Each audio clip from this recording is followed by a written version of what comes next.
Je suis toujours en train de coder mon petit robot de trading dont la prise de position va être pilotée par l'intelligence artificielle. Et j'ai appris plein de trucs. Je me suis dit que ça pourrait être intéressant de te partager ça à toi, petit développeur comme moi, pour qu'on puisse partager sur ce sujet-là, aussi simplement que ça. Alors au début, c'est là que c'est intéressant, j'étais parti sur une stratégie à proprement parler, toute simple. Mais en regardant un petit peu ce qu'il était possible de faire avec l'intelligence artificielle, je me suis dit que développer une simple stratégie, ça ne sert à rien. Compte tenu du fait que tu envoies de la donnée dans ton moteur d'intelligence artificielle et que c'est lui qui va se dépatouiller tout seul. Grosso modo, tu prends une photo du marché, clic, photo, et ça tu l'envoies dans ton modèle d'intelligence artificielle et c'est lui qui prend la décision. Et c'est là-dessus que je vais me baser dans les prochains jours. Pour ça que tu dois t'abonner. Et oui, oui, oui, parce que si tu t'abonnes pas, tu sauras pas. T'as vu, c'est un petit trade que j'ai pris ce matin. Bah, c'est moi, hein, je l'ai pris en manuel, là. On a fait combien sur le trade? On a fait 111 euros. C'est bien ça, c'est cool. Je me suis bien amusé. Bref, revenons à notre sujet. La première chose que je devais faire, c'était de récupérer de la data.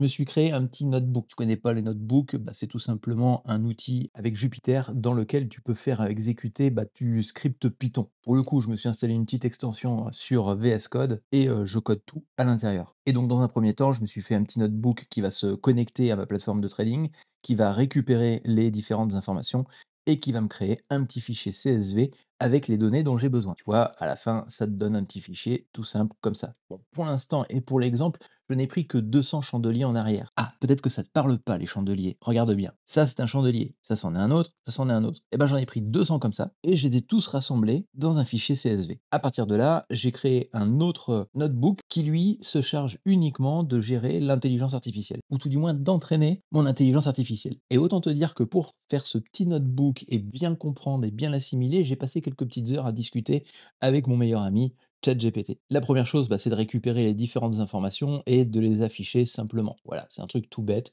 Je récupère mon fichier CSV et je vais l'afficher sous forme de tableau. On voit qu'on a le temps, grosso modo, ça c'est un temps, ça c'est une période, ça c'est une période, ça c'est une période. Donc le temps, on a l'ouverture, le plus haut, le plus bas et la clôture. Sur un chandelier, en fait, tu as l'ouverture, la fermeture ici. Alors on va prendre un autre chandelier comme par exemple celui-ci. On a l'ouverture ici, la fermeture ici, on a un plus haut ici et on a un plus bas ici. Donc c'est toutes ces petites informations.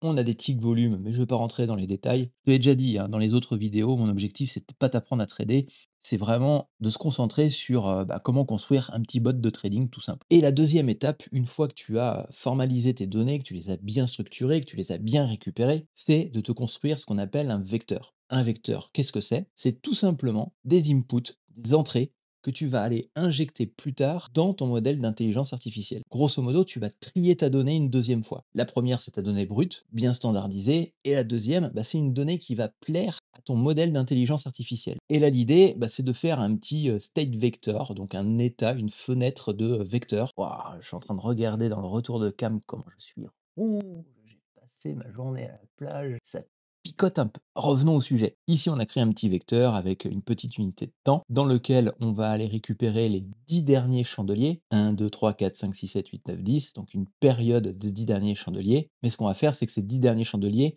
on va les lisser sur les 200. Donc on va partir du tout dernier des 200 et on va prendre les 10 premiers chandeliers des 200. Puis après, on va décaler d'un index. Donc on va prendre les 10 chandeliers des 200 à nouveau, mais décalés d'une fois, etc., jusqu'au bout. L'objectif, c'est de lisser toute la bande des 200 chandeliers par petits tronçons de 10, mais décalés de un index à chaque fois. Grosso modo, on prend plein de petites photos de nos 200 chandeliers découpés en petits tronçons. Et on va les transformer de telle sorte à ce qu'ils soient standardisés dans un nombre que l'intelligence artificielle va aimer. Parce que bon, ici on a des prix. Là, ici on est à 3370, ici on est à 3366. Bref, on a plein de prix. Sauf que l'IA, elle aime pas les gros chiffres. Elle aime bien les chiffres qui sont standardisés entre 0 et 1. Il faut donc tout convertir. Et à la fin, ça te fait un petit state, un petit vecteur de données qui sont toutes standardisées, que ce soit les prix, que ce soit les dates, que ce soit absolument tout, de 0 à 1. Et tu le vois juste en dessous, hein.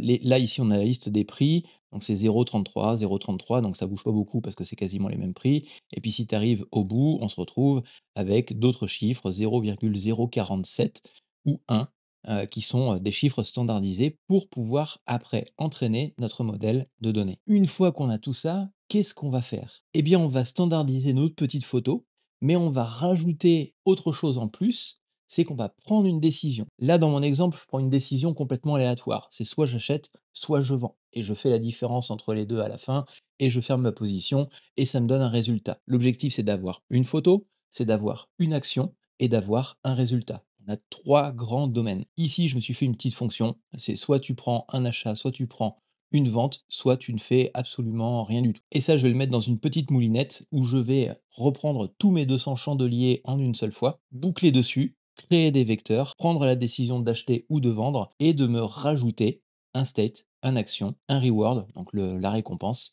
et le state prochain. J'enregistre tout ça dans un tableau de mémoire pour stocker mes différentes informations et ça me donne un petit tableau comme celui-ci. Et tu vois, on a commencé index 10, 11, 12, 13, etc. 198. On a enlevé deux petits index, c'est pour éviter les out of range quand tu sors du tableau ou quoi que ce soit. Mais ce qui fait qu'on a lissé absolument toutes les photos par chandelier de paquet de 10 jusque, bah, au début à la quantité de 200 chandeliers qu'on avait. Encore une fois, 200 chandeliers, c'est pas beaucoup. Il faut faire ça sur des milliers et des milliers et des milliers de chandeliers et aussi des milliers de data, tu vois? Mais concrètement, on a un petit tableau avec plein d'informations dedans et notamment dans ces informations, on se retrouve avec, bah, absolument tout ce dont on a besoin. On a la photo, on a l'action qui a été prise et on a la récompense. Est-ce que c'est un succès? Est-ce que c'est un échec? Et ça, on doit le passer maintenant dans la moulinette d'apprentissage de notre intelligence artificielle. Grosso modo, on va reprendre notre memory et on va recréer des états et des actions, donc le fait d'acheter ou pas, ou tout simplement de vendre, ou encore de ne rien faire. Et on va utiliser une petite fonction train test split qui va extraire un certain nombre d'informations. Alors, je vulgarise, hein, parce que je suis pas non plus un spécialiste de l'intelligence artificielle, je ne te partage bien évidemment que ce que j'ai compris. Mais on peut aussi approfondir le sujet et je pense qu'on l'approfondira au fur et à mesure des autres vidéos. Mais grosso modo, train test split, c'est une petite fonction qui est fournie par un petit package qui permet justement d'entraîner des modèles d'intelligence artificielle. Il utilise d'autres librairies, comme par exemple NumPy ou NumPy, NumPython, ou enfin, tu le mettras comme tu veux, et on va l'utiliser justement pour entraîner. Alors dans les histoires de modèles ou d'intelligence artificielle ou de construction de modèles, il y a un petit, random forest qui est quelque chose d'utilisé de façon globale. Donc du coup, je me suis basé sur l'utilisation standard de, ce modèle pour pouvoir construire mon système de, prédiction. Donc à partir de là, bah, on va entraîner notre modèle avec les différentes données que l'on a extraites et à la fin, on va pouvoir commencer à utiliser ce modèle-là et faire de la prédiction. Je lui ai demandé de me faire un petit rapport après par la suite et ça me donne ça. Alors tu vas me dire, c'est pas très, très, funky, à lire, mais en fin de compte, c'est très simple. Il y a 3 informations qui nous intéressent, le zéro, le un et le 2. 0, c'est je ne fais rien. 1, c'est j'achète. 2, je vends. Prédiction. Dans 41 des cas, quand il fait rien, il se trompe pas. Il est bon à rien faire. On n'a pas gagné la guerre avec notre bot. Dans le cas des achats, il n'a raison que 18 des cas.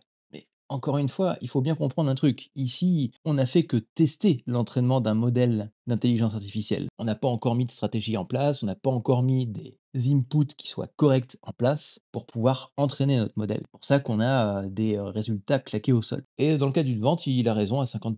C'est logique. Et c'est même très logique en fin de compte dans le cadre justement de ce petit data test, puisque dans les 200 chandeliers, j'étais en pleine descente. Grosso modo, on était sur cette période-là à peu près. Donc on a été en chute. C'est pour cette raison qu'il a peut-être plus souvent raison en vente qu'en achat. Donc maintenant, la prochaine étape, bah, qu'est-ce que c'est? C'est d'établir une stratégie minimum avec des inputs minimum pour pouvoir entraîner une intelligence artificielle ou un modèle, tout du moins, qui sera utilisé plus tard pour exécuter notre robot trading sur de vrais marchés. Et ça, c'est ce qu'on va voir dans les prochaines vidéos. C'est pour ça, encore une fois, qu'il faut que tu t'abonnes. Tu t'abonnes pas, tu le sauras pas. Et d'ailleurs, j'ai déjà prévu la petite idée de la prochaine vidéo. On va parler de stratégie indicateur. L'objectif, c'est de commencer à définir les différentes entrées qu'on va mettre dans notre modèle pour pouvoir faire en sorte de l'entraîner par la suite et qui nous rendent multimillionnaires, multimilliardaires, soyons fous. Après, si tu t'abonnes simplement parce que tu as l'espoir d'être multimilliardaire avec un robot de trading, non, t'abonne pas. Cherche pas à t'abonner, ça sert à rien. Après, pour les autres, vous pouvez vous abonner. Puis en attendant, tu peux retourner coder.